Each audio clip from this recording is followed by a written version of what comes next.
All right, we are back for another edition of the Zoom classroom. So on this video, I'm going to give you guys some how-tos on the share screen feature. Before I jump into that, on my last video, I forgot to show you all when you click participants, you should see this bar down here, and the students will see this bar down here, which allows them to give you some nonverbal feedback. And so pay attention to some of the changes that'll happen here. Some of the things that I'm going to push here, you're going to see show up here. So say, for example, you ask the students a question and it's a yes or no question. If they click yes, you should see a green and white check come up by their name. But again, because it's just me, you can't really tell. But once your students are in there, you'll be able to see them react to you non-verbally. So I click no. You see that it changed to no. They can indicate if they want you to go faster, if they want you to go slower.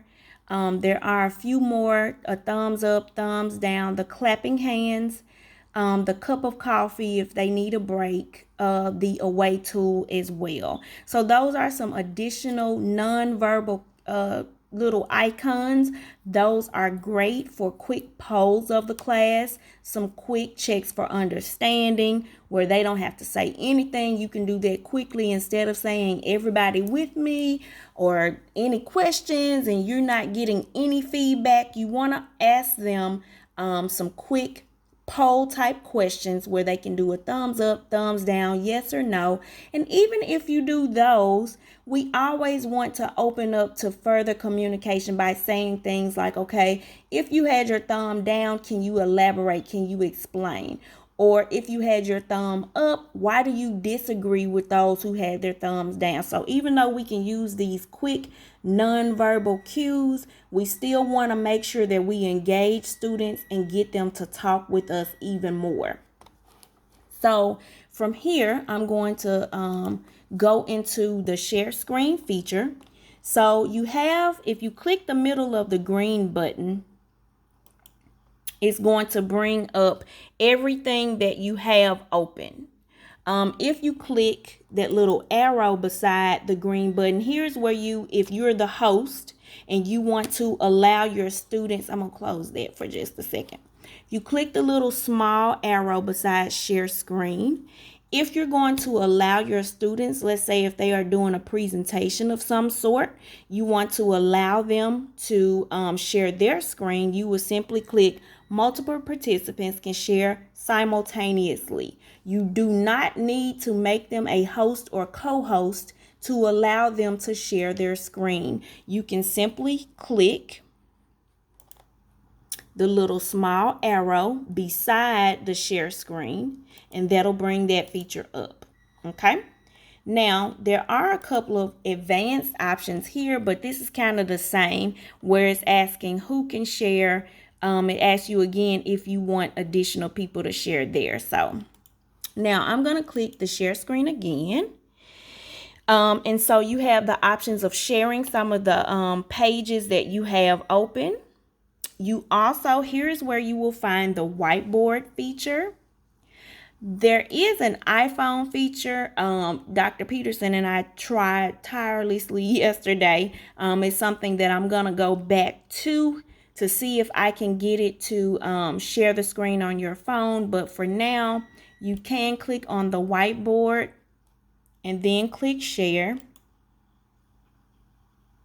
And it will share an actual whiteboard that you will use your mouse to write on. They can use text, they can use spotlight, some of those other features. So they have a little whiteboard that you can use.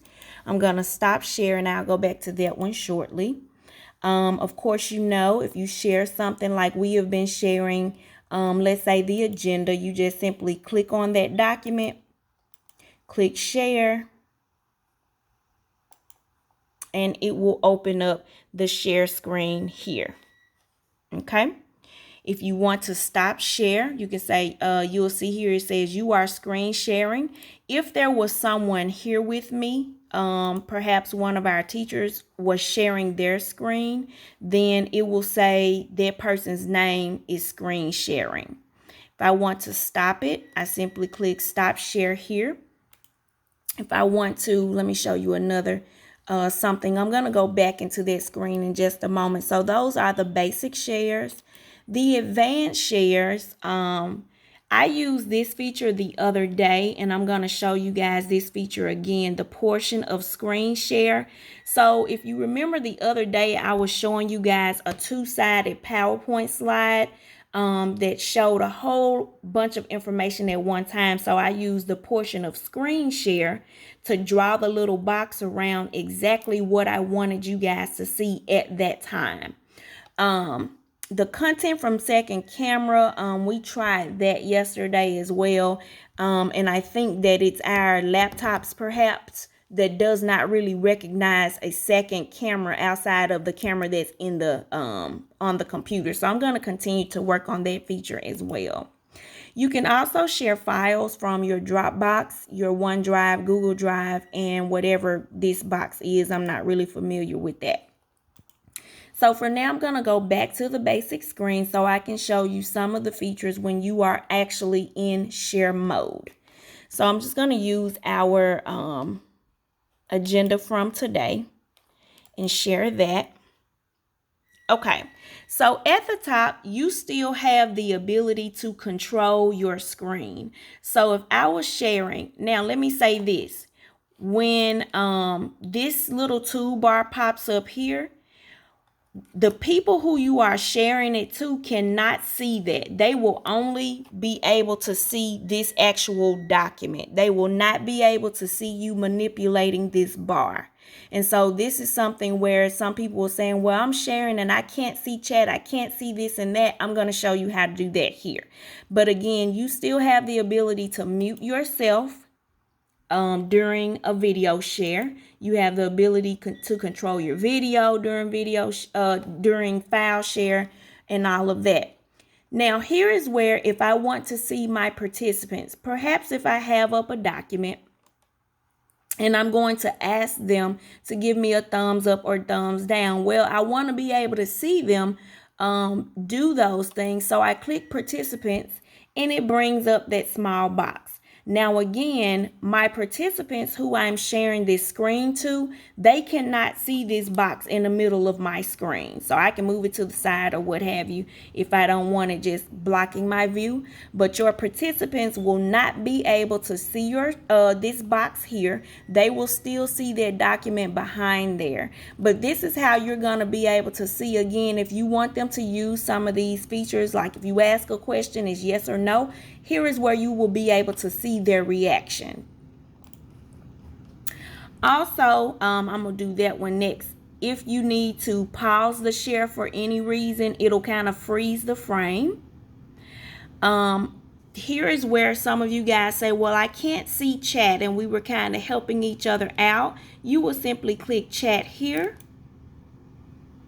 And then here is where you will be able to see them chat. You can chat back and forth and that sort of thing there. So you still have those features.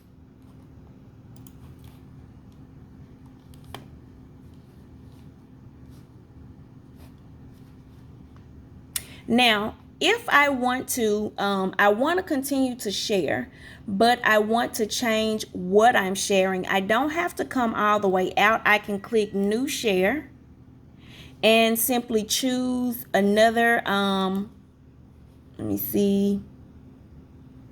Let's say I want to open the whiteboard. I just choose the whiteboard and click share, and my whiteboard will open. So I can start writing on the whiteboard or what have you. And let me go back in.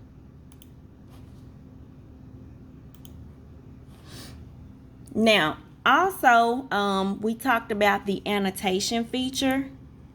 Say, for example, you want to draw a line under something or use the text feature, it'll pop up, and I want to annotate and say something beside that box so that the students solely focus on that. I can do that here as well. I can undo it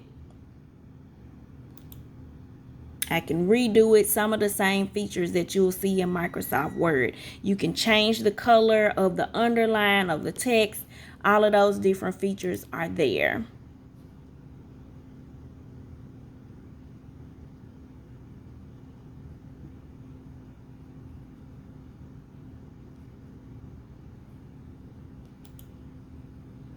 Okay.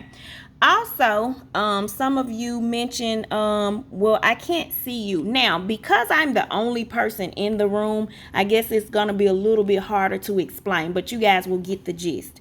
So if you see these little icons here, the hide the thumbnail will totally hide that. This one will show just the speaker's face. And if there were more people on here with me, there will be one, if I'm not mistaken, it has like 3 notches. That's the gallery view. It'll show, I believe, up to like 6 or 8. And then there will be like a little arrow that you can click to get to the next page to see the participants. So you can still see the participants even though you are in the share screen view. One thing to note, in order to be able to see them though, you have to make sure your video is still on. Because if I stop my video, you see I've disappeared. But if I have it on and other people were on here with me, I would have another option. I think it's 2 or 3 little notches. You click it and it'll go into a small gallery view where you will be able to see about 6 to 8 people at one time. So those are some of the features under your share screen view here. So again, you have some annotations. You can annotate your actual document there.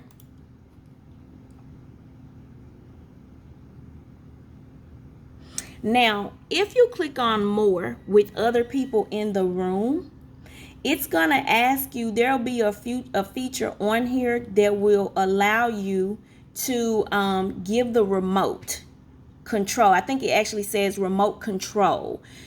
Giving the remote control to someone else, say to one of your students, will allow them to then annotate on your document.